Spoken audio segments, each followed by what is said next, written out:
شكرا لكل المبدعين الذين قاسمونا الفرح، وأعتز أن يكون ضمن الحاضرين ضمن المنصتين بقلوبهم إلينا صديقان عزيزان مبدعان من ليبيا، هما الأديب الكبير الأستاذ عبد الكل العريضي، الروائي والقاص والناقد والإعلامي الذي ترجمت بعض أعماله للغات مختلفة، وصديقي الكاتب والمثقف الليبي الأستاذ سعيد بوحجر. أهلا بهم بيننا.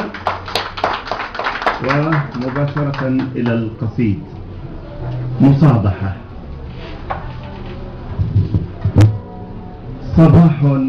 أنيق رقيق كأنت، صباح أنيق رقيق كأنت، دنا من ذهولي فأشعل صمتي، صباح توكى عرش صبايا وأرعف عطرا إذا ما قدمت، وأوحى إلينا شروقا مثيرا كوجه القصيدة حين ابتسمت، وأعلن وجهك عرس شروق عروسا تجلت هل الشمس كنت،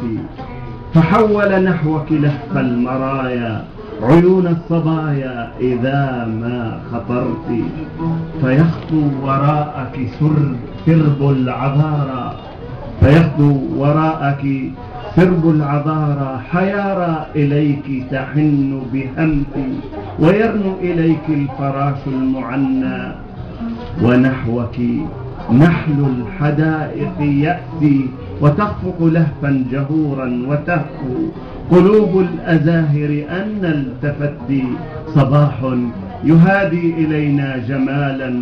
ونهر عطور إذا فيه جئت، صباح تسلل بين جراحي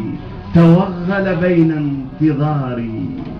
وصوتي تسرب بين الحنايا رحيقا حريقا يسعر قلبي بصمتي، صباح تكون غيما وبرقا وأمطر زهوا أما فيه أنت، سأسلم هذا النهار يقيني وأحرق شكي وألعن كبتي، تلفت هذا الصباح إلينا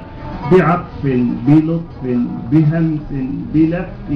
وبارك فينا رواء الأمان وأجزل بوحا كما منه شئت، فصام الكلام المباح وولى، فأي كلام إذا ما نطقت،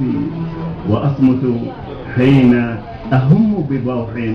تبوح الحنايا إذا ما هممت، صباح تنازل عن كل ضوء ليسكن وجه النهار بصمت،